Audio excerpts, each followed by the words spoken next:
Although sometimes I say that, and if it's a good stream with a lot of people on, they go on a bit longer. But I had quite a busy day, so I'm just going to sort of do a bit now.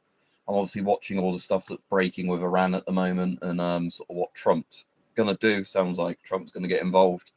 So yeah, we're going to look at maybe some of that. So hopefully we get some people on in a minute.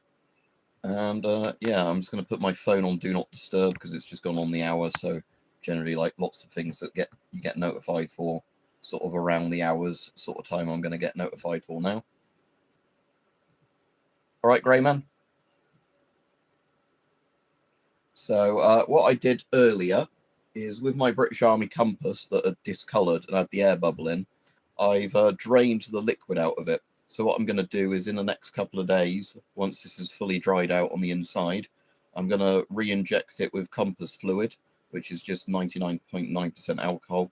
And then you sort of going to reseal it, you know, do it and try and get it without any sort of air bubble in it, or just as small an air bubble as possible. And then, yeah, once that's done, put it all back together and have this compass where it's actually quite readable and good. Because the problem with this compass was that, as I said, very good quality compass. The compass still works. All right, oh, hi, Uncle. But the problem with it at the moment was that obviously the dial was really hard to read with the stuff in. So I can see the dial very easily now. And it would actually be easier to see again when there's liquid in it, and it gives you a bit of a magnification effect with the liquid. But yeah, like I said, the problem was obviously because this was sort of a 40-year-old something compass, that bits of air bubbles had got in. But the worst bit was more that the sort of compass fluid had started discoloring. So where it's normally like a bright white sort of grey looking dial, it had gone kind of a brown colour, which meant that unless you were looking at the compass under really bright light, all right, Rajiv, you couldn't read it. But now if I put on a flat surface, I can quite easily see where it says west, south, east, north, you know, although it doesn't say north, it's got the little tritium bit on the north bit. But again, it's probably not going to be as easy to see at this angle because, yeah, just the way the light hits it. But when I've got liquid in there again with the back plate, that should be quite visible. But yeah, it's reflecting more light at the moment like that than it is. But yeah, anyway, the dirty liquid's drained out. So yeah, that's good. So like I said, this was actually, the cool thing with this one is it just had a little sort of bit where you undo a screw and then you sort of squeeze it like that. I just did it over the sink. I don't know how but yeah, still stinks of rubbing alcohol because it's like, yeah, 99.9% alcohol. And then again, there's still a little bit of fluid you can see in there where it's, you know, like stuck to the glass in areas I can't get it. So what I'm going to do is just leave it on a heater overnight like that with the bit open, in the hopes, you know, that if it deletes comments as in it doesn't show them to other people, it's probably you've typed something YouTube doesn't like. But yeah, put it like this so it heats up on like a surface, you know, and then it you know, eventually should get the last of it out before in a couple of days time I inject, you know, fresh compass solution into that. Again, it's still not going to look as good as when it was brand new.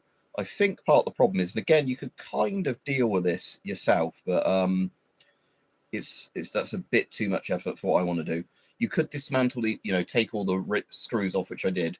Take all the you know, what you call it, like rubber out for the rubber washers, but then you'd have to put fresh rubber washers on. And you could sort of, I guess, repaint some sort of color at the bottom of the like bright white or like a luminescent green on the bottom of the thing. So, you know, you get more of a back color. Because I think part of the problem is obviously the brass as it ages has gone a bit more sort of dark brown than it used to. But when I drained the water out, some of the water, well, it wasn't water, some like the alcohol, whatever they used in it, was, you know, quite, like I said, quite discolored. Because I guess any tiny bit of rust then, you know, over the years spreads out into the liquid, which is why that then the liquid, you know, goes off color. But yeah, anyway, that's cool. So that means that this will be a really good working compass again. Worked anyway, but you know what I mean, more useful. I don't see any question at all about AI. Oh, well, sorry, yeah.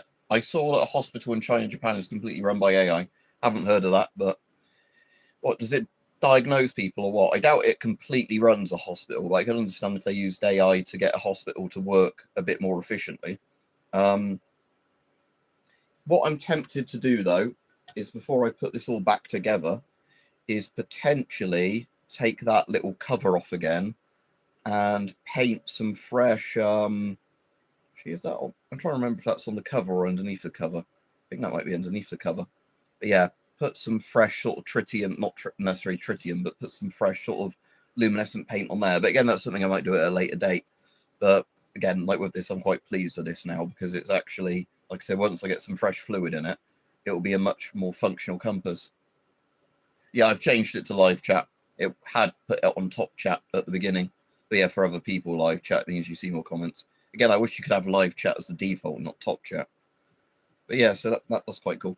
Obviously, at the moment in the case, there's nothing in it. It's got the prism bit there because you didn't have to disassemble it and all that. And, you know, like the sighting lines and everything.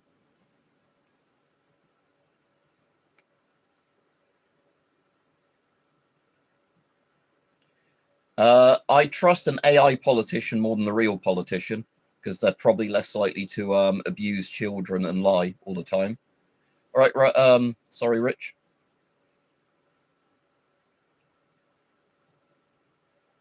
What, an actual brand new aircraft carrier? I haven't seen that at all. But yeah, obviously the main news at the moment is all the stuff going on with Iran. So, you know, that's what I'm going to mostly be looking at in the news over the next day or two. Even though like the BBC and everywhere barely wanted to cover it until it became more and more big, even though, you know, like if you were looking at any independent news on the internet, you'd have known about it a week or two ago.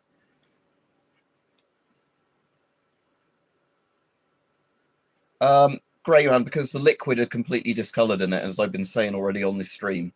So the problem is obviously when you get a new good compass, if it's got liquid in, you shouldn't have an air bubble in it, or if there's an air bubble, it should be absolutely tiny. And obviously the liquid is completely clear. Because this is a compass that was designed in the 70s, and again, mine's probably from the mid-80s, you know, because I think that later on they did swap to a new compass, but, you know, it's like the British Army compass from the 70s and 80s. It's probably, you know, really discoloured just because, yeah, air slowly gets into the compass and, you know, shit like that. I don't know if I can post pictures on the stream like this, like you can from the mobile ones. Well, this is mobile, but you know what I mean, like I can't on the PC end.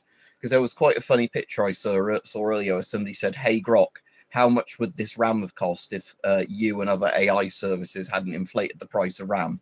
And he said, like, this $2,000 RAM would have cost you about $400. No, there's not a serious threat from Iran other than terrorism. But, you know, the regime's not going to be around for long anymore. You know, looks like Trump is going to bomb them and that. But like I said, the people in that regime are going to be swinging from lampposts anyway.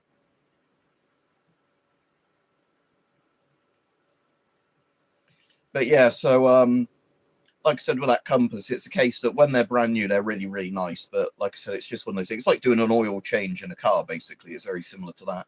It's one of those things where, you know, the main thing that had gone wrong on that compass over like 40 years of, you know, stuff wasn't anything, you know, too bad. It was just literally a case that the, like I was saying, that the, what you call it? I'm trying to think of the word. Yeah, like this, the compass fluid inside had just horribly discolored. So yeah, again, you don't actually need compass fluid in a compass for it to work. So if I hold that up here, as long as I don't get it near any magnetic fields, again, it won't work as well like that now because of thing. But the north, if I hold it in my hand like that, the north will actually point, even though, again, the reason they have liquid in is because they're more stable. Again, I don't know if you can see that if I tap it. Again, the problem is I have to have it flat without liquid in for it to work. But so yeah, it's quite hard for me to show this. But yeah, they don't actually need liquid in them to work compasses. But what they actually do, the liquid, if you didn't know, is it basically adds more friction to it. So the needle doesn't keep swinging like that. You know, the needle moves slower and then, you know, sits a lot more still. Whereas obviously when there's no liquid in it, vibrates very easily, you know, and does that the needle. So even when it's pointing to magnetic north, it drifts a lot more. The sort of liquid is designed to, in a compass, to keep them.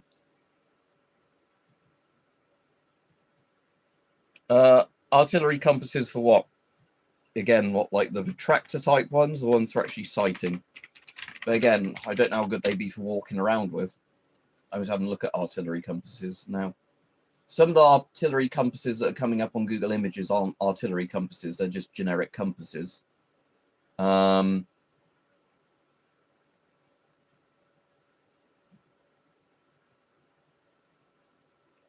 So yeah, I don't know honestly about proper artillery compasses because I've not ever used an actual artillery compass. But a compass like this, although it could be used for artillery spotting, cool. In theory, if is it one with a full 360 degrees or 64 mil proper round thing? If so, you can use it as a normal compass. If not, then it's obviously a more specialized compass. Because obviously with something like this, that is the sighting bit for artillery.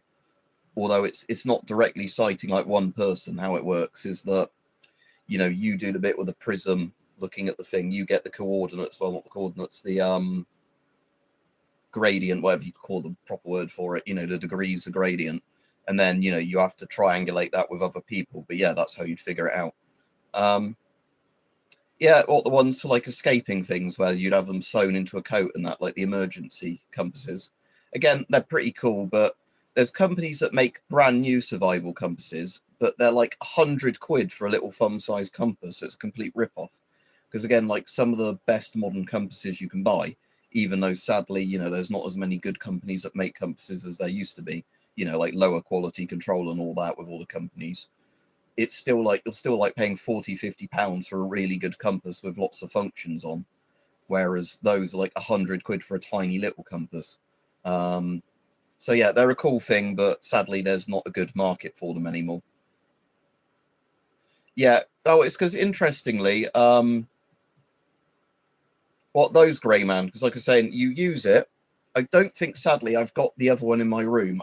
I've got a video coming out demonstrating exactly how you use these, but if it still had the compass bit in it, basically what you do is you look at something in the distance. So let's say not with artillery, but just with any compass in general with like a sighting system in it. You look along there at the what you're looking at, and then you either have a magnifying thing there or it might just be a line, and it basically tells you what the exact gradient is. So you're like lining a needle up with this bit, so you can look at something in the distance, and then when the compass is in there, you can follow the line down and look at the actual degrees on the compass of what you're looking at. So you can look at something in the distance and say, there's a church at like 73 degrees from me, sort of thing. Something else this many degrees from me. So it's just like kind of like lighting up a rifle sight, but it means it's a lot more precise trying to look at something and get a gradient on it. And then you can say, because a lot of these have like a magnifying system there, you know, various types of military compasses. So you get, you know, you can see really, if you line it up with your eye, you get a really zoomed in gradient. Yeah, it sounds like a joke, doesn't it? A good compass is hard to find, seeing as a compass can help you find stuff. But yeah, sadly, nowadays, that you can't get as many good compasses. But yeah, so what was going on about that, like, say, with Rajiv, is with QC being shit. So there's a Finnish company called Sunta that used to make, I think it's Sunta, that used to make really good compasses. Yeah, I've got some orienteering ones as well, Kevin, and you can at least buy those brand new. Yeah, I do Cowless, but again, can't show them on stream. So the annoying, yeah, but so like Sunta or whatever it was, used to make really good compasses, and it turns out, funnily enough, the Swiss Army compass I've got was actually made by them in Finland and sold to the Swiss. So I've got their original OG type ones. But yeah, the problem was that I think it was about 10 or 15 years ago. Yeah, again, that's why ones like this Rajiv have a good brass case, because it makes it harder for magnetic fields to fuck with a compass. Yeah, exactly. You can obviously remagnetize metal as well. The main danger of a lot of compasses is apparently storing them next to strong magnets, where it can fuck with your, you know, stuff that way. But yeah, so Sunta or whatever it was, they used to be made in Finland, and they had really good QC. And it used to be that, you know, like you pay whatever for your compass. Oh yeah, a compass is generally more than just a little bit with a needle on them. Like I said, you can have a very basic compass like that, and that's fine. But bear in mind, you're more likely to get stuff magnetic fields fuck with it that aren't ones that should fuck with it. Because again, a compass's idea is it always points magnetic north. And so if you've got a compass where, for whatever reason, it keeps getting thrown off the north because of, stuff that interferes with the compass, and that's not a good design. Like any compass, if you get a strong magnet near it, obviously the magnet will override the compass. But in general, I found better quality compasses don't tend to get swayed by magnets until they're quite close to a magnet. Because if I get a cheap compass, I can sometimes have them near something where I can barely notice if anything else is a magnetic field, say a little magnet in a case for like a phone case, and it can fuck the compass up. So they're pretty useless if you've got something on you, and you are using it for where your life might depend on it to try and orientate yourself, and then the compass is getting thrown off by any tiny little thing. Oh, that's interesting, yeah. But yeah, Kevin. But yeah, so going back to what I was saying anyway. So Sunta or whatever it was used to be made in Finland up until whatever thing. Don't know if they necessarily did a lifetime guarantee, but they did a thing that, after 10 years, if there was a massive problem with, the compass, they would then, they then probably replace it or do you a cheap replacement part or whatever. Now, apparently, and again, not to shit on China too much, because like I said, some good stuff comes out of China. But Sunta is now just completely owned and made in China. Whether or not they assembled the last little bits in Finland to say made in Finland or whatever, I don't know. But the problem is now that apparently the QC has really gone down. And they're... well,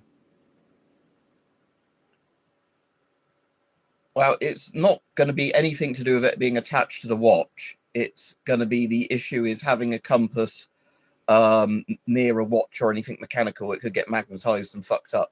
But no, iron in the blood is not going to be fucked up by a little magnet in the compass. Otherwise, you're going to be killed by strong magnets if you go near them, and that doesn't happen. MM1 is fine for when it's made, not any good anymore. There's one behind me, look.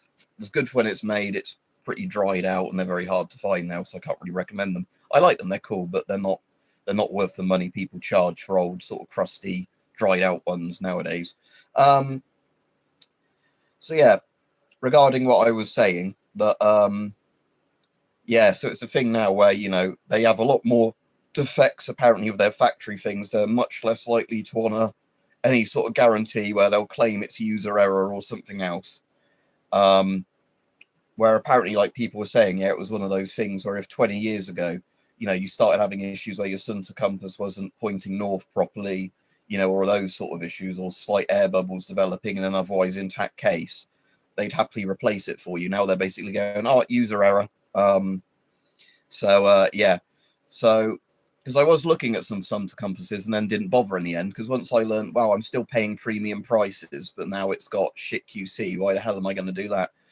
But what I have got coming, because again, I don't want to spend, much money at the moment, but a couple of little cheap things, if I can find them, aren't bad, is a diver's compass. Yeah, within tolerance, it's just our factory tolerances now are so shite that, doesn't matter. Yeah, Rajiv, is a diver's compass, because they're quite cool and they're just a bit different. And they're ones you wear on your wrist like a wristwatch, but it has a viewing window in it, a bit like using the sighting system on those other compasses to view the degrees. So again, you can use a diving compass on land completely fine, because I saw some people claiming you couldn't, and when I looked into the science of them, they work absolutely fine on land. You have to read them a bit differently, but they work fine on land. But I thought they were quite cool again because they're a bit different. And some of the diving compasses, because they're built for people doing deep sea diving or recreational diving, where they're more likely to damage it, and obviously there's a lot more water pressure risks and things like that. Some of them are built a lot more solidly at a good price point than the standard civvy compasses, if you like. But yeah, orienteering compasses are good. I've still got my British Army silver orienteering compass somewhere. Again, that and the Swiss compass, I need to find where I put them, because I got them both together somewhere. I did do a video on them a while ago, putting them all together, but yeah. My silver, which used to be Swedish, I don't know if they still are Swedish, or again, if they've been outsold to somewhere else. That compass still works well, but the tritium on it's long since gone. There is a bit of a bubble in the liquid. And my Swiss one, that would have been an old Sunta, again, some of the paint's flaked off of it inside the dial. There's a bubble in the dial, but otherwise it's a nice little compact compass. But again, yeah, once I've done the liquid change on that British Army one, just to show people again that didn't see it when I was showing it earlier on, now that I've taken this apart and drained the discoloured liquid out. When I filled that up in a couple of days with 99.9% rubbing alcohol and like resealed it up properly, and I put this all back together. Might touch up the loom on that bit before I put it all back together. This should be a really nice compass.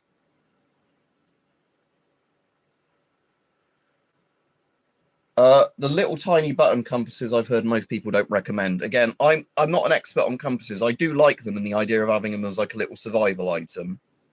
But the problem is with obviously a lot of compasses is would you need a strong pair of glasses? Well, you want to get a good view, wouldn't you, Raja? But yeah, I think you might need a strong something else so it doesn't rip if you were seeing a mermaid, especially if it's like the one in what's it called, the lighthouse. But yeah, what was the can't remember what was going on about now. But yeah, again, Grey Mountain, there's channels that are really just into compasses and map reading. There's a really good one I found recently, and the guy seems to really know what he's talking about. As in, if he says stuff and other channels say stuff, and then I go and look into it properly, the stuff he says generally always seems to be correct. You know, as in, he knows what he's fucking talking about. But I think he's like a teacher of orienteering kind of thing. Right, if I just put Compass YouTube in, let's see if the map reading company, right? This guy's channel is really good. I'm going to link him now.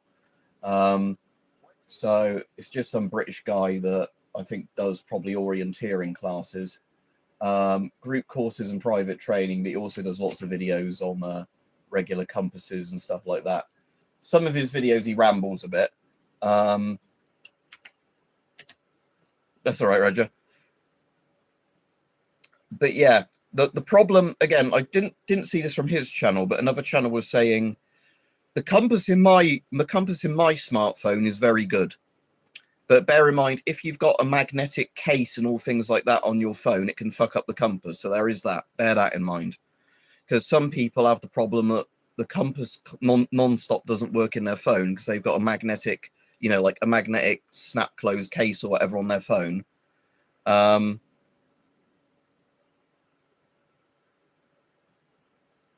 Rambles wasn't a pun, but it's a very good one. Yeah, well done, Caesar. But yes. So anyway, fuck, I've forgotten what I was on about again. So yeah, phone things. Yeah. So basically, if you have a magnetic phone case, I've had friends that have quite good compasses built into the phone, but the phone case fucks them up. I've had the same problem where if I use a magnetic wrist strap with this watch built into my smartwatch, the compass fucks up.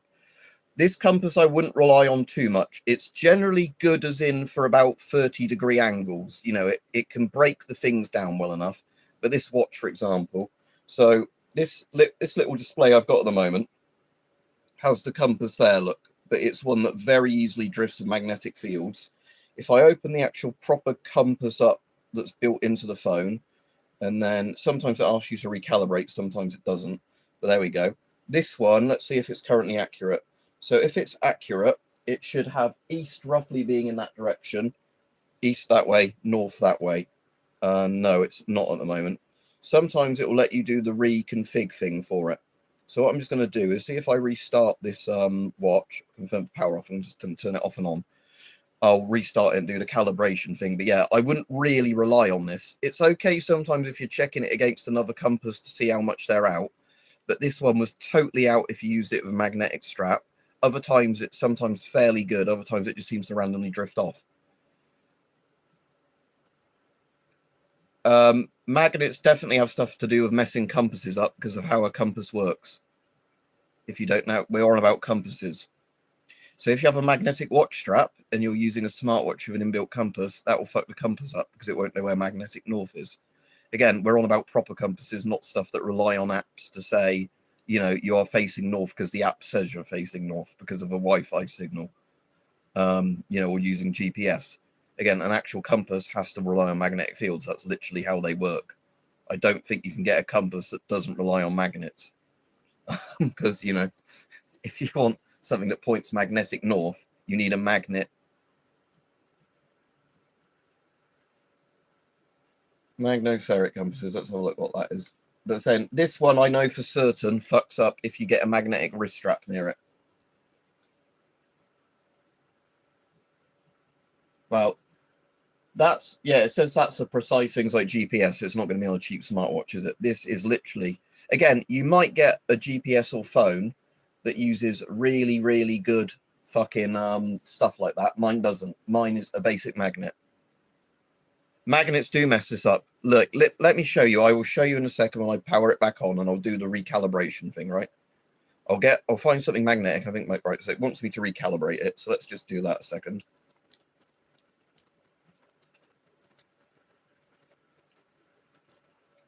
Right.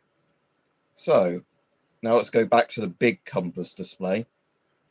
Oh, it's still doing that. I thought I just finished doing that. Right. I might have to put on my wrist to do it, but I'm just going to do it like that.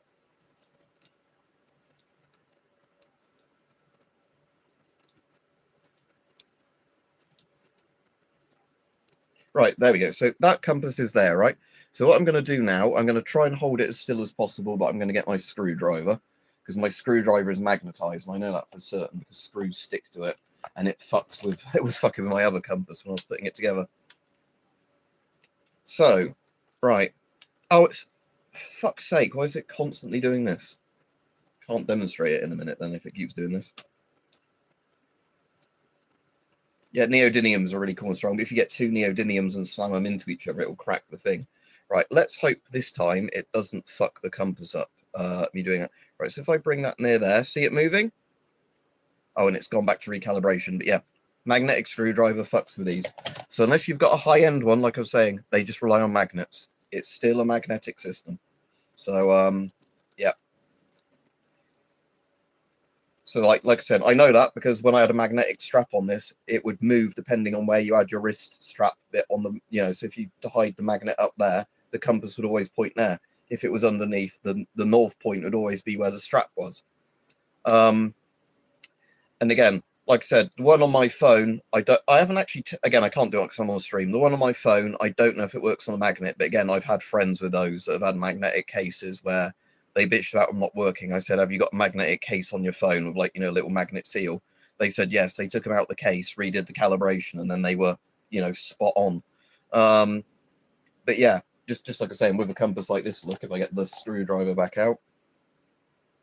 Right, let's see if I can get it to move at this angle, because like I said, the problem with this is it doesn't really, yeah, it's because it needs to be flat to move, and then I won't be able to get you to see it very well on the thing. Come on. Yeah, this is so awkward for trying to get the angle to show on here.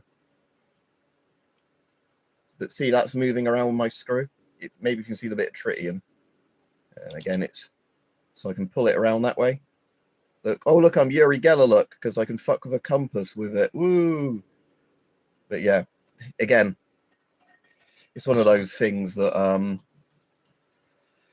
compasses are just magnets. They're very, very easy in that way. Again, all the advanced map reading stuff and compasses, that's an another skill entirely. But just understanding how a compass works in basics, they point magnetic north, a regular compass. So, yeah, you use, if you know where north is, you can work out where south, east, and west is. You know, again, one of those weird things, like a single compass, you wouldn't think it'd be hard to fuck one up, like I was saying, in terms of magnets. But there's so many cheap compasses that are just so utter shit. It would help. Again, have you ever seen those really weird old pilot goggles for nuclear bombs? But yeah, Rajiv, it's literally, yeah. That's the thing, because compasses rely on magnetic fields. So this one, again, if I put this too close to my phone is fucking with it because of, you know, like a magnetic thing near my phone.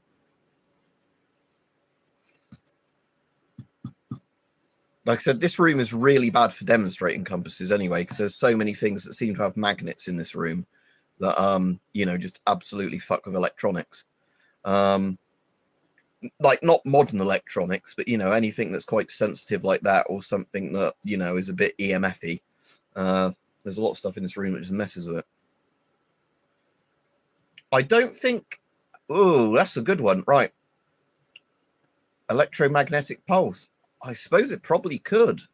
I mean, it's whether or not it carries the thing over to the compass, isn't it? Because like if an EMP stops a watch and something like that, but it's one you can wind up and start again, it's not a problem, as long as your watch parts haven't become so magnetized it completely throws its timekeeping off.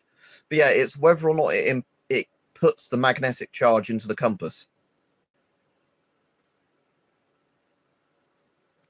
Yeah, again, that's why, like I say, in Psychonaut, like the really good military ones have like the brass cases and everything. So there's, because again, like I was saying, the thing I like about this British Army compass, when I had it all assembled together, you know, like saying when I put the liquid back in, is I could have this, as long as they weren't close to a really strong magnet, this would work even in this room absolutely fine. Where I find the cheaper compasses just stop working in this room, you know, if they're too close to certain electronical bits. And like you're saying, it could be just steel screws in things and things like that. But yeah, that's what I kind of, the reason I would just say spend more money on a compass than a very basic one if your life depended on it. But yeah, like I was saying, there were channels that were saying stuff about I just answered you, Greyman. I answered you that question.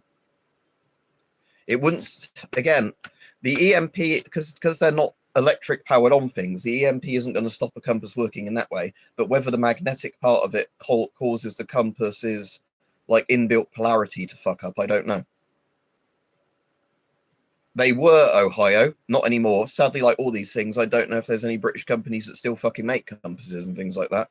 Because like I said, all of our compasses in Britain used to be made in Britain, you know, like these ones, other than changing the fluid and that, they were built like tanks and still fucking work. The World War II ones are still fairly good. You just have to be careful of the radium paint. But yeah, the issue is with, like I said, now is Britain seems to just buy in foreign brands of compass for the military, or stuff's just done on GPS now or whatever else. And yeah, a lot of these companies that were based in other European countries and still had good manufacturers are now been outsourced to China. So yeah, it's, again, apparently one of the few good companies is the one in the US. Let me look up the name of the company. It's like car something or other.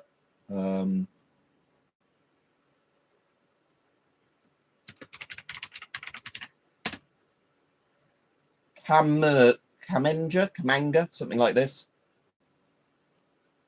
So Kamenga are the ones that build the proper version of that US Army compass ripoff I had.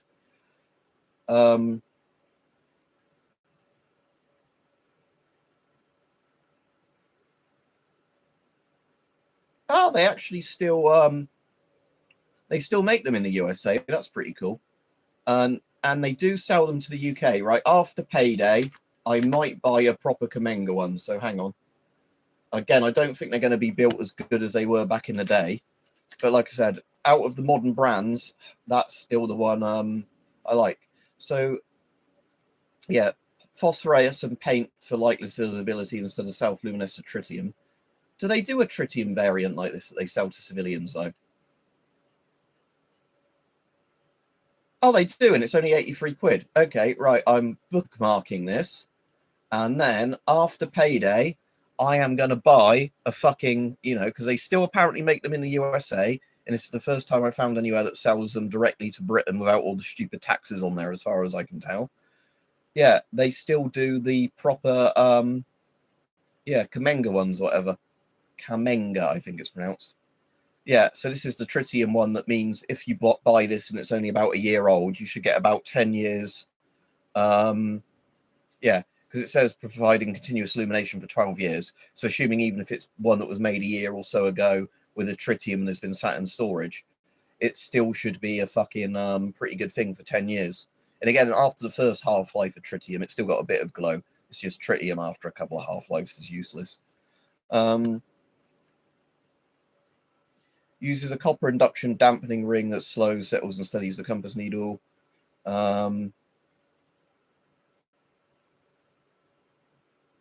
Uncompromised by temperature changes due to a non-liquid filled needle housing. Yeah, that's aluminium frame. Yeah, cool. So I didn't know they still did them at good prices. So I'm going to get a good old Yankee compass. No, I've never been into oscilloscopes. That you'd have to ask more of an electronics channel about that. I'm not so much one of those people that's good at repairing electrics. I'm good at breaking them. I can fix some very simple like soldering errors on electronics and stuff like that. You know, replace a light bulb, replace a fuse. If I don't want the pink one, how dare you? I don't want a pink compass. I quite like that orangey one, but I think I just get it in green to look like the green, the orangey gold one. But yeah, I'd either want mine in black or green just because it looks like the classic, you know, US military one. Pouch, lanyard, warranty, instructions booklet, clamshell. Warranty. Oh, there we go. You know, these aren't stupid people. Right. I think I've got a payment of something coming in a few days, so I'm just going to buy it now. Buy with shop, the tritium one. I'm just going to check, because in case it suddenly comes up with like £100 shipping or something. £28 shipping. Right, I'm still going to get it because I want one, but yeah. UPS worldwide. Is there a cheaper shipping option?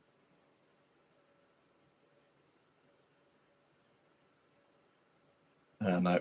So yeah, that's fucking annoying. So yeah, they do a yeah, they do sell them in a thing with the prices in pounds sterling, but lol, you still have to pay £28 postage.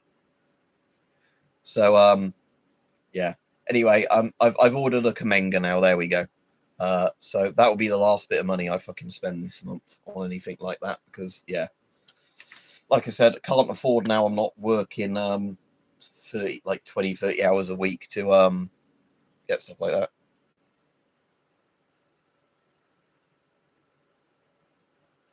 Kevin says, stop reminding me I have to spend another 120 on a set of night sight soon. It's making me sad.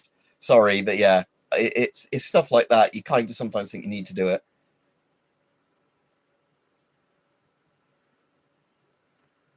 Yeah, again, I've watched videos of oscilloscopes being used for this stuff. It's not something I have myself, so I wouldn't be able to.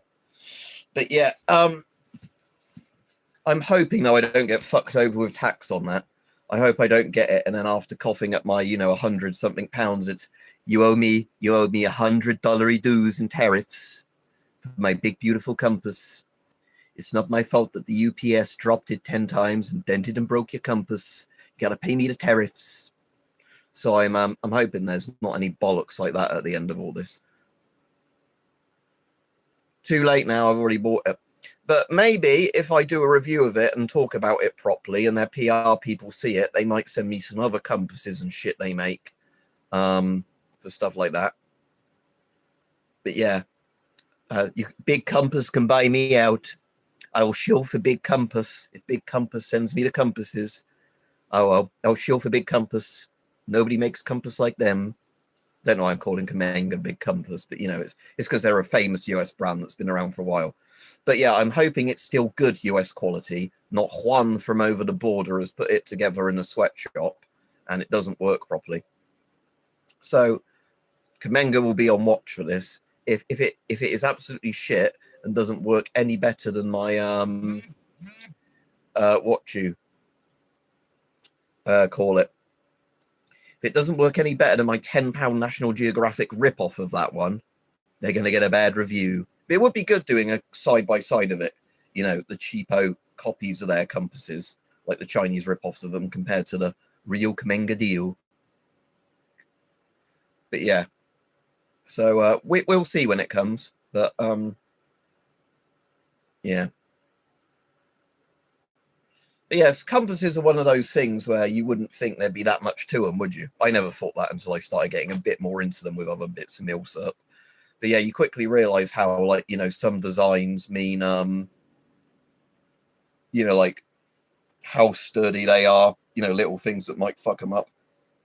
So again, like with that, where it has a brass case or whatever it said it was, that's another thing that, you know, the brass case on, yeah, I used to like this channel, but now he shills for Big Compass. We're going to have Kamenga Shadow Legends. I'm going to have to do a little thing for it. Now it's time for your advert, Kamenga Shadow Legends, you know, the Kamenga Compass, blah, blah, blah, blah, blah. Yeah. But yeah, like I said, you quite quickly realize, like I said, with like little things like just a bit of the brass case and things like that, how much it just makes them work more reliably.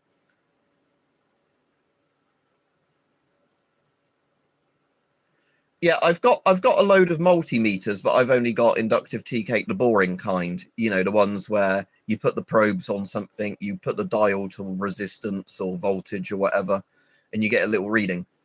Vintage multimeters are really cool, and I don't own any. I'm not going to open that can of worms. Are starting to get into those, but yeah, multimeters are really cool. Again, the cool thing is you can attach some multimeters to Geiger counters and get a digital readout display for retro Geiger counters. Like, obviously, it's not calibrated if you have it in volts to like the proper Röntgen numbers or whatever. But as the radiation goes up, the number does go up on the multimeter, so that's cool. No, I made this channel way with not just, it's called Weapons and Stuff. It's not called Gas Masks and Stuff, is it? This is just general milsurp.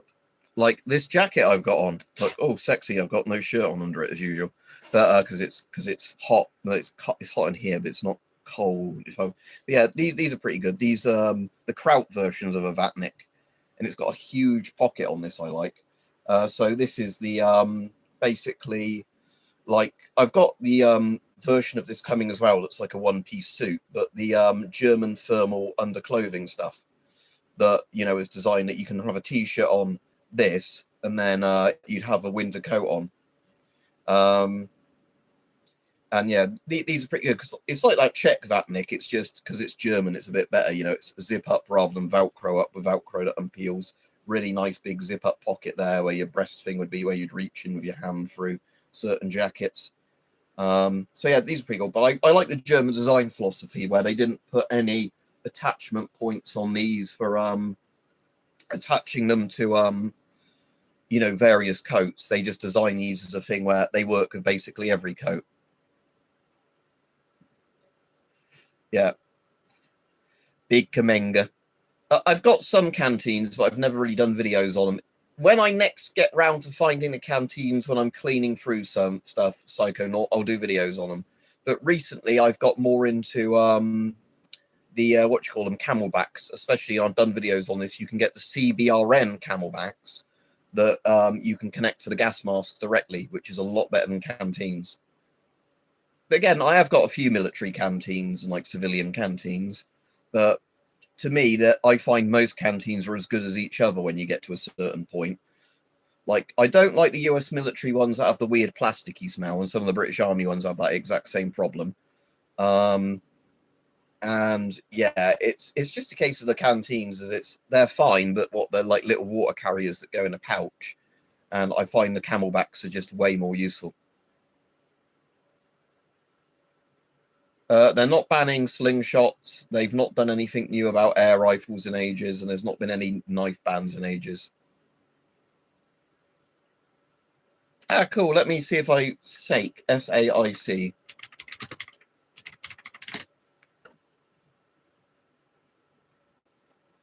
Now, I'm just wondering if this is one I've got. Is it one of those little pocket rectangle ones? If so, I've got one of those in the other room somewhere. It's actually quite good. The only problem I had with that one, if I remember, was I can't remember if it's another one where you have no way of resetting it whatsoever as the end user.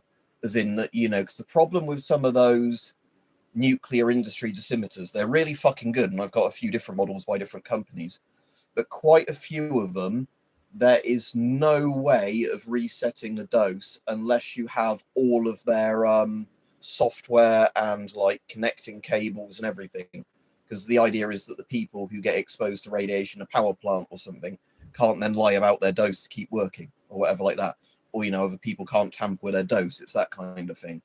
So the SAIC Pocket Pro or whatever it is, yeah, PD3i. Oh, that one can be reset. That's cool. Again, I might be remembering mine wrong. Maybe that's one of the few ones you can do it. But yeah, like I said, I don't remember there being any problems in my one of those. But yeah, a lot of the pocket dosimeters like that are really fucking good if you can find them for good prices. It's just most people never think about those when they think of Geiger counters. And that. I think they're all semiconductor paste, normally not GM tubes, aren't they? Or some are GM tubes in those. But yeah, they're generally pretty damn good, those things. But like I said, it's not really a Geiger counter, but they're very good radiation dosimeters. Again, for a lot of people, if you can get those at a good price. Again, let me just have a look on eBay at the moment. I'm not going to buy any because, like I said, I have a few models of those. Personal dosimeter. Yeah, so for example, on eBay, UK eBay at the moment, there's a Thermo Mark II scientific Geiger counter, whatever that, personal dosimeter. They're very good. Only thing I hate with those, again, I can't remember if you can't reset the radiation. I think that's when you can't reset the radiation. Other really annoying thing with these is that the battery, as the battery starts getting low, starts doing a really, really annoying beeping sound. And you might wonder why that would be a problem. The reason it's a problem is if you have it stored in your house somewhere and you have a battery in and you forget about it, and then in the middle of the night it starts going off as loud as a fire alarm, people will not be happy with you. And you can't just pull the battery out when you find it. You need a replacement battery ready to go in it. Because if you pull the battery out, it's got its own little reserve battery or capacitor that will keep beeping angry at you for like another couple of hours. So you can swap the battery over, and carry on going even if you have no battery in it.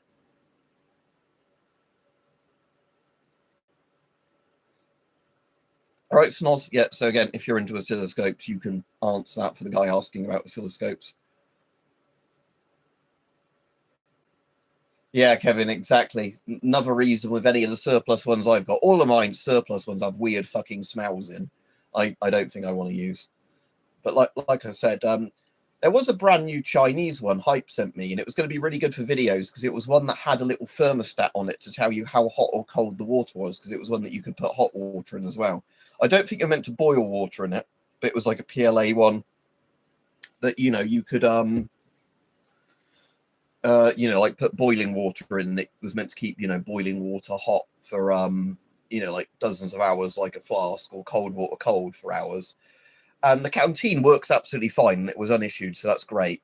The problem was that in postage or whatever, they managed to damage the fucking digital readout thing for the temperature. So it's just a fucking like insulated flask now.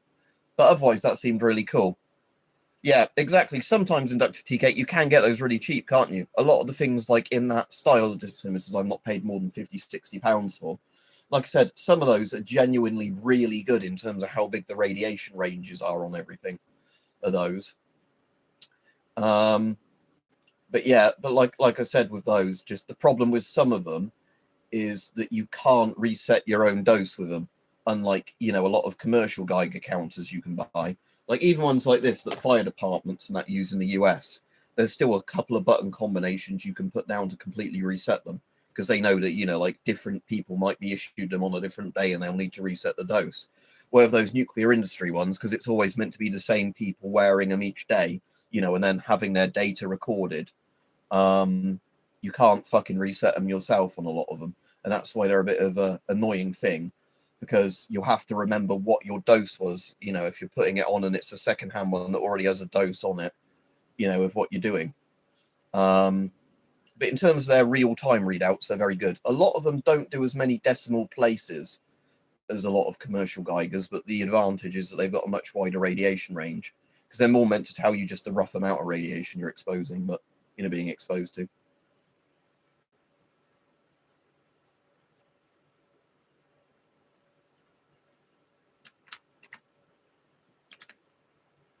But yeah, anyway, let me go back to the chat thing. Yeah, 10 sieverts. So 10 sieverts is 1,000 Rontgen, isn't it? Yeah, because 1 sievert is 100 Rontgen roughly. I think that would actually be 1,400 Rontgen to be precise. Or would it be, no, 1,114 or 1,140 Rontgen? I think, let's get a nuclear calculator up. Radiation calculator, here we go. So 10 sieverts, you said, didn't you? Hang on. So 10 sieverts, yeah. So 10 sieverts convert me Rontgen 1,140. So I did get it because I can remember it's always 11.4 or 1.14, whatever it is that, like when on some of the things I've seen where they've like countries have moved over, they say 1R equals 1 CGY or whatever.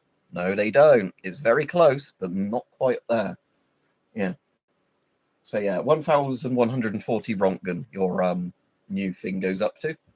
I wouldn't suggest you expose yourself to that much radiation to test how accurate it is at those numbers, though, because, you know, you'll be turning into a jelly man at that point. What sensor is that yellow one? Well, the US one, this is a GM tube that does background levels to, I think, about 200R or something. It's very similar to the type of thing that was in the PDR M82. Obviously, it does background levels. The tube was very badly soldered in, though, when I got this second hand, so it worked for a bit, stopped working. I thought the tube would fucked up, and I was really annoyed. And then eventually, thankfully, I was able to resolder it, tighten it up a bit, put it back together, and it's all working fine again. But yeah, as you can see, the light isn't very good, the background light on this, but it shows you, so it shows you like micro. So again, this is going to be mirrored for me. Might be mirrored for you, but I'm not sure. Let me just click live so I can see where it currently is on the thing. Try and get the angle where you can read it. So what's that saying? 12 micro Rontgen at the moment? Probably 12. Yeah, 12. And you can put the tick rate thing on this. So you'll probably hear if I put it over here.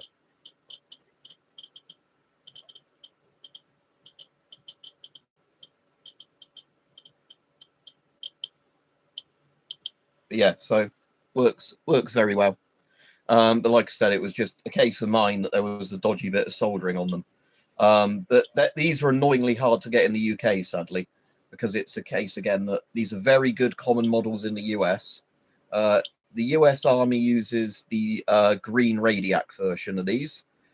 This is the CDV, sort of whatever they call the mini Radiac version, in the CDV yellow. And the military ones are in greys. These are in Rontgen because they're the civilian ones. Otherwise, they're identical. Oh, I've got it's talking, isn't it, through my own thing. How's a cool thing look where I pressed the wrong button. Oh no, good. That's the only other thing I don't like this, because there's a lot of functions you can set on this, but you have to know all the button combinations. And if you accidentally press a couple of combinations of buttons. So the cool thing with the alarm, look, see where it says 9999. That's how long based at your current radiation levels until you hit your radiation threshold. So if you have that set quite low and you're in somewhere which is a bit spicy, you can actually see the timer counting down in real time as you're getting cooked. So again, this has got a lot of cool features, but like I said, I much would rather have the one we've talked about before on the streams, the AN-VDR18 or whatever it is, or the CDV718, whichever one it is. The basically the US military one that you'd have in a vehicle or use for like measuring stuff like with the wand styled thing. Because that one goes up to, I think it's 1,000R, CDV718. Or it might be 5,000R, but it's a stupidly high number. It does background to like really high radiation. And, you know, but I like these like yellow devices. They're cool. I just like the color. But yeah, but a lot of US fire departments use those now. Because I think shitloads got bought after 9/11, where like the CDV thing sort of, you know, the civil defense stuff sort of basically died after the Cold War. And then it was on its last legs. And then when 9/11 happened, civil defense got a shitload more funding in various states, you know, wanted a load more stuff in case there was nuclear terrorism or whatever. And a lot of fire departments use these now because firefighters are generally the most likely emergency service to accidentally walk into a nuclear area. So, you know, they might routinely, they said, have one turned on in a fire engine at all times. So if the alarm goes off on it, the firefighters can find out that they're being exposed to stuff. Orange and white pen digital dosimeters on eBay. Let's have a look. What shall I search for them? Digital dosimeter. Again, I can't really afford to buy any at the moment unless somebody wants to donate the price of one. What, the ones that are $17.99? That most of those coming up saying they're EMF detectors, not unless I'm looking at the wrong thing.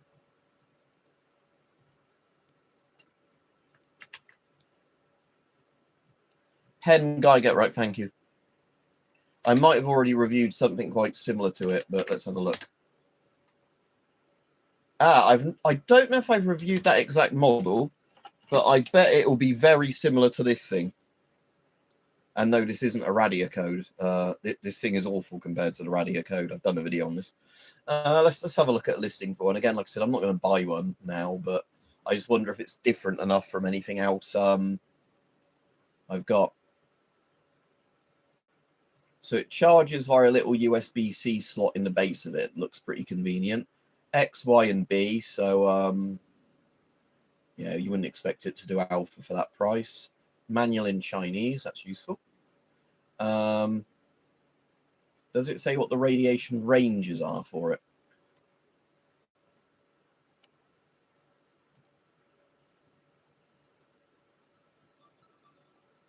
I've got some music playing.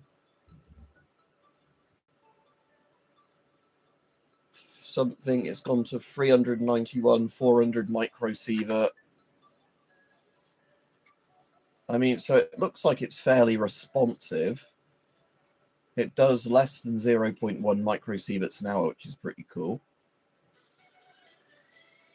No, it's not so over the top. Yeah, okay, they don't look too bad, but without getting one, I wouldn't know.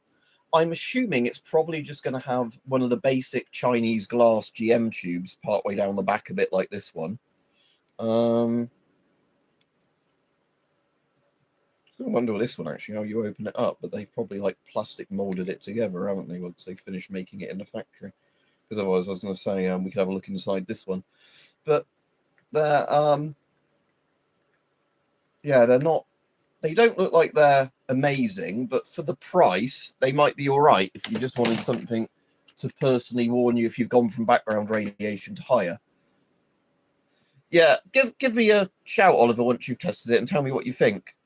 No, they're not the quartz fiber ones. Like I said, these are quartz fiber ones, aren't they? No, this is definitely a digital modern thing. Like I said, I think that thing that we just looked at, again, sadly, I bet you can never see these on the stream.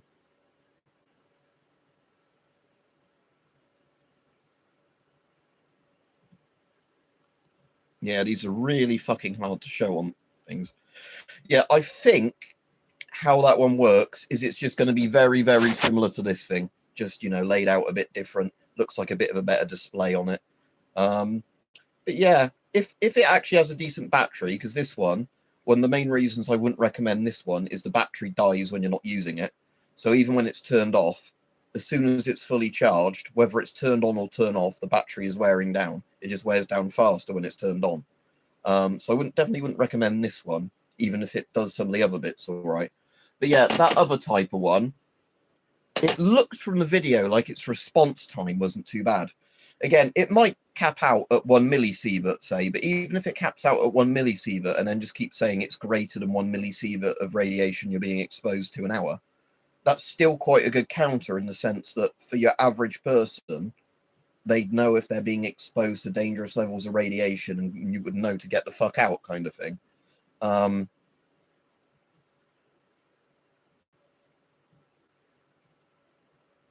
Yeah, like you think you were saying about that before, weren't you, Kevin, with it in a Bradley or whatever? Like I say, and that's a shame because, yeah, but there's a funny story about like that in the US in World War II where barely any of the Sherman tank crews were trained on how to use the Sherman tank gyroscope for the aiming thing.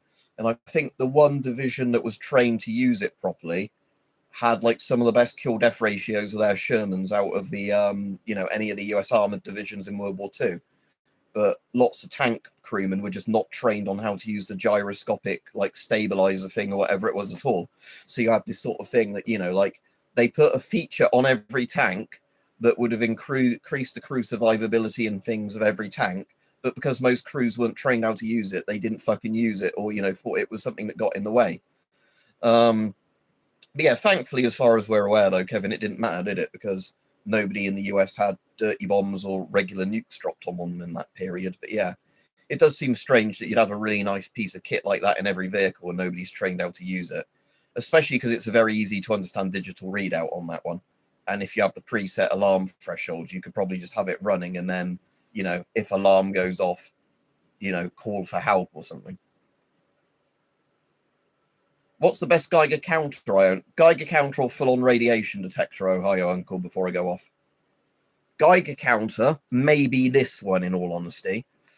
Even though there's some things about it I don't like. This has a very good radiation range and is very rugged on the outside. Has a couple of cool features.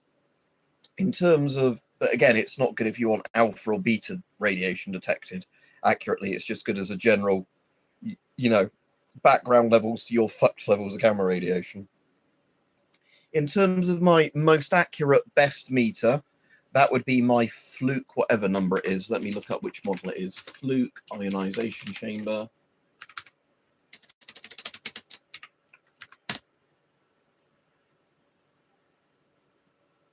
Now, is it this model or is it the other one?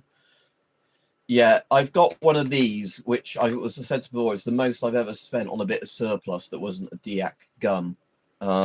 Mine was not. Oh, the URL's too long. Let me try and find somewhere with. I'll just link to their actual website. Is this the one or is this the different one? No, this is the B, the one with the beta screen. I don't have the one with the beta screen as much as I'd like that. I've got the other one. Yeah, I've got the 451p, the pressurized. Can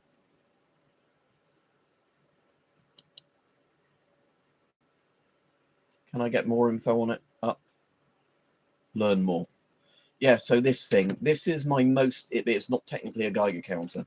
This is my. This is the most expensive one I've got. Spent about £700 on it. But this is when I was still working. Could not justify that at all now. It's pinpoint accurate, and because it's an ionization chamber, it's completely accurate to any radiation entering it. As in, if it enters it, it will give you like a point whatever decimal readout on it, because it's a digital ionization chamber. There's no like calibration errors and anything like that. But yeah, I think it probably maxes out about 50 millisieverts, 5 Rontgen, my one. But once you get to that level of radiation, you're probably more just pulling ballpark figures of radiation anyway, you know, to the Rontgen or whatever, or to the millisievert, to the, you know, hundreds of millisieverts, as opposed to, you know, exact precise figures. But yeah, I'll do a proper video on it at some point. I think I've done a video on it, but it is one that is really good. I'm sure you are, Void. I'm not trained in any of this stuff. I just like playing about with it. Yeah, they thought it was going to be like the Soviet doctrine, their armored vehicles. Everyone nukes each other, then everyone's buttoned down in their vehicles, you know, just rolling around post-nuclear strike. Yeah. But yeah, but that Fluke one is basically, if I've got something that gives off gamma rays, because again, that can detect beta rays, that one, but it's not perfect for it. It's just beta that's hard enough to penetrate the chamber. But for X-rays or gamma rays, if I want to get the most accurate reading possible on what the real dose is of something coming off of it, that would be the one I use, no question about it. And the good thing is, if you were using it in a post-apocalyptic thing, you could use that one up to about the 5R it goes to, and then I could use something like my British MD3 from lower ranges than that, but higher than you'd ever get at background, to 300, well, it's technically more than 300 Rontgen because it does 300 centigrade, but 300 centigrade, which would be 114 times 3, wouldn't it? So whatever that is. Let's just say 333 Rontgen. It's going to be a bit more than that, but yeah. Again, I've got like a US Army, US Navy Geiger counter that has an ionization probe for it, an internal ion chamber, and a GM probe. So you can use it from background to like thousands of Rontgen per hour. But that, again, means you have to keep unscrewing bits and plugging it in, which is why the whole cool thing of the AN VDR2 is a lot cooler, because everything's built into its probe, and it just electrically switches when it needs to switch when one range exceeds. Whereas the older US ones required you to be using one probe, and if you were getting over irradiated, you then have to go, oh shit, I'm getting irradiated, and it's gone off the charts, let's unscrew and put the next probe in, you know, and wire them all back up. It's easy wiring up, you know, it's doing a screw in and just like tightening a screw on like a kind of bayonet fitting kind of coax cable thing. But it's still, you know, and they're also a weird shape, the other ones I've got.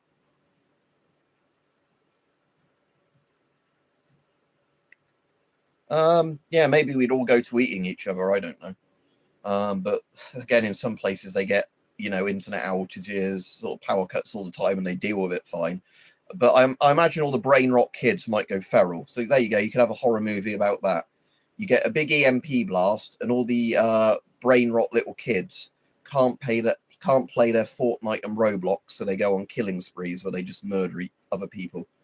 There you go. There's my plot for a stupid horror movie. Not even Zoomer ones, the Gen Alpha age ones. I'm gonna shove this Ohio get up your Rizzler for your Phantom tax. See, that's my plot for the brain rot sort of zombie type film. But yeah, I'll be off in a minute. Oh, I've been on over an hour, and yeah, that's good, because like I said, I didn't think I was going to be on an hour tonight. So yeah, watch Iran is what I'm going to recommend to people, because that's where shit's going to go down in the next few days. I think shit's already going down in Iran, but you know, if Bigly Man is going to bomb the Ayatollah, which I hope he does, you know, it doesn't matter if he's doing it for the wrong reasons or whatever else, but if somebody as scummy as the Ayatollah gets bombed, that's fucking good for humanity.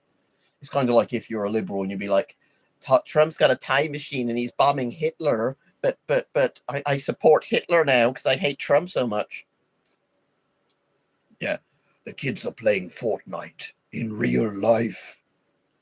But yeah, so you have to be a pretty morally repugnant person, I think, if you're against the downfall of the Iranian regime. So yeah, whether or not the Ayatollah flees Iran and goes to live in Putin's cuck bunker with Assad and some of Putin's other allies, I don't know. Will he stay there till the end and get buried under the rubble? I don't know, but you know, they've already murdered thousands of protesters. Apparently, they're apparently in the next couple of days, and I think this is why Trump is acting. They said they're going to televise the executions of like up to 10,000 people that were protesting or something. That, you know, oh, I threw a rock at a policeman, I've been arrested. You are sentenced to death the next day. I don't know, I'm doing it in Indian voice for the Iranians, but yeah, you know. So yeah, so I'm hoping we see lots of blown up Islamic, what do you call them? I'm not saying I want to see Muslims blown up, just in case anybody like Keir Starmer is watching. The Islamic Revolutionary, Islamic Revolutionary Guard. Yeah, hopefully the budget Islamic SS over there, the Islamic Gestapo, we get to see them get blown sky high, and hopefully Iran, Persia, whatever you want to call it, can become a free modern country again. Actually have proper elections, have a leader that's decent. The people there won't fund terrorism, but will instead actually get the money from their own stuff. Yeah. What, Iran to a point as in Iran? Well, the funny thing is, Iran, although some people argue about this, when they used to have the Shah, was quite a decent country, especially compared to the Islamic regime. But yeah, the idea is that they don't want a Shah now or whatever. The idea is that they can have the Shah or whoever return as a transitional monarch or whatever, or, you know, a constitutional monarch. That's what the people want, but not have people in government that are just going to fucking murder you for showing a bit of hair if you're a woman. Yeah, you'd hope so. Like I said, because generally everybody I've met that's come from Iran has been a really nice person. As in, the people that come to Britain from Iran come here because they think Iran is a fucking shithole as it is at the moment. Don't want to live under the Ayatollahs, and then they're the ones that get really kind of upset when they're like, "Why are Islamists taking over Britain?" You know, we've had to deal with those at home. Yeah, yeah, exactly. You want a LARP like that, but you can't even have the cool uniform. So what's the point? Yeah. So yeah, and the rial, the Iranian currency now, is worth 0. Have you actually seen this? So a rial to USD. Literally search this right now. RIAL to USD into Google. 1 rial is worth 0.00 US dollars. Literally 0.00. Now, I think if I put in a high enough number of digits, yeah. So, hang on. Let's do 1 US dollar to it. So, 1 US dollar is this many reals. 1 second. That's how fucked their currency is now. Loser currency. 6677500 reals to $1. This is Weimar level, boys. Yeah. So, it's worth nothing. They get nothing. It rounds to 0 if you put 1 rial in. And that was before Trump threatened of all the sanctions as well as bombing them recently. So, yeah, I've got some Zimbabwe dollars somewhere. I've also got coming, because they were really cheap, and this is another country that might not exist soon, some Transnistrian plastic puck money coming. Because Transnistria, which is a fake Russian country in eastern Moldova, they have like banknotes for their proper, like high value things, but they don't have coins. They have like plastic guitar pucks instead of actual coins, because I guess metal is worth more than whatever their fucking money's worth. So I wanted to get some before the country doesn't exist anymore, and guess they get hard to find after that, or people put the price up. So yeah, I've got some Transnistrian guitar plucks coming. But yeah, Moldova and Ukraine are now blockading Transnistria. So nobody gets in and nobody gets out. And then we can see how long that they actually survive with Big Brother Russia helping them. Yeah, the Ayatollah of rock and roller. But I said this is Lord. He's not Lord Humongous. He's Lord like Losermongous or whatever the current Ayatollah. And he could have just walked away, couldn't he? I said this the other stream. There would have been an end to this horror, but no. The Ayatollah couldn't walk away. He's just kept doubling down on murdering people. I think there's been kids under like 12 and that shot dead by the current lot apparently. Because a 12-year-old joined a protest. We better fucking kill him then. Not like only people over 18 should have accountability for stuff like that or face the full force of the law. Even though, again, killing 18-year-olds for throwing stones at your pigs armed with AKs is they turn the internet off for citizens, but then some citizens manage to get Starlinks and still keep broadcasting stuff. They also shut off all the power and all the phone lines. They got literally that paranoid over everything. They just switched off everything. It started off with just the internet, but you'll see some of the videos now where like all the main cities are just pitch black other than like protesters and that with lights and throwing Molotovs or whatever.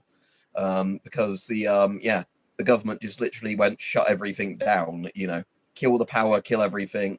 It reminds me of that bit from Chernobyl, seal off the city, control the spread of misinformation. They just literally did that. Shut down everything, and then we can claim no. And then they said, look, all the protesters stopped. We're in charge. And then they showed footage from the summer when there were people turning up to something, and people were saying you could tell it was in the summer because everyone was wearing t-shirts, not like winter coats like they'd be wearing at the moment in Iran because it's fucking cold there at the moment. But they thought nobody would notice. Yeah, I've gone on about this in the video, but that video hasn't gone live yet. I want to block X because people make fun of me on there. It's not anything to do with that, and that Labour's posts get community noted for lying. It's to protect your children from Grok sexualizing them. Yeah, Keir is a fucking authoritarian dickhead. I don't know if I'm going to get arrested for saying that now in the UK, but whatever. Our current government, unlike, they're not as bad as the one in Iran, obviously, because they don't actually have people shot on the streets here and sent to prison forever, but people still do get put away in this country for saying the wrong things about the government. And, all they do is censor over here because, it can't be us doing a shit job. It has to be everybody else that's far right. Did you see the thing they did recently on that thing they did at kids towards indoctrination? And it's backfired on them.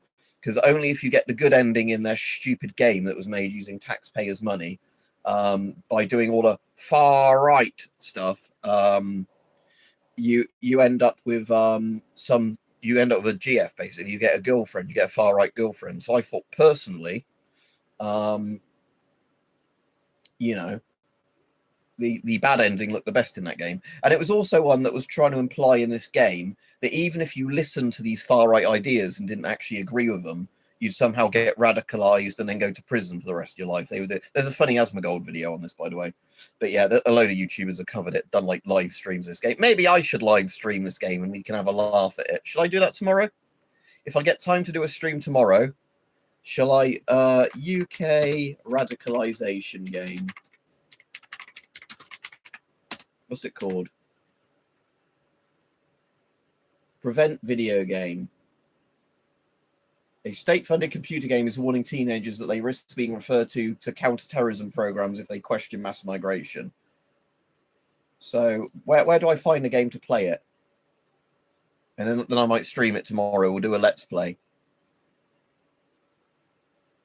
Although I think it's only 30 minutes long, but I'm tempted to do my own version.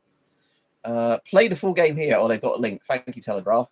Right, here we go. The game's called Pathways. Right, here you go. Yeah.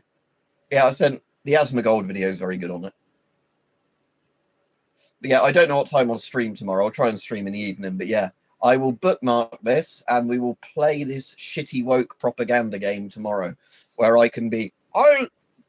somebody's going to clip that, aren't they? But so I might do one where I do the two extreme things. I might do one playthrough where I'm extremely based and get the happy ending where I go to prison. But I guess I'm a right-wing Nelson Mandela or whatever, you know, because although Nelson Mandela was a terrorist, but you know, go to prison for being a political thought criminal, and then do another playthrough where I'm a woke little cuck, and we'll see if the game's like, well done, you're a good citizen, you get a Keir Starmer Gold Award for being a cuck.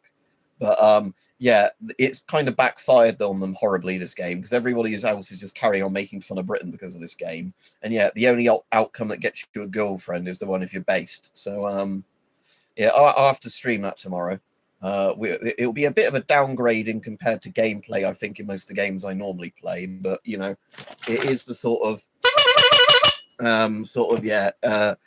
type of. I'll have the clown horn ready for that. Oh shit! There goes my light.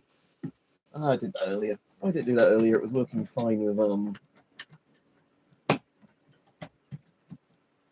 Come on, you bastard! Why aren't you standing on my screen properly? Is it the lights moved a bit? Ah, yeah, I see. Cool. No, fucking hell. Oh, in the stream in a minute. It's just pissing me off now. Why is that doing that when it was fine before? Right. Hopefully that's all right. But yeah, I don't know why nudging that light it kept falling off. But yeah.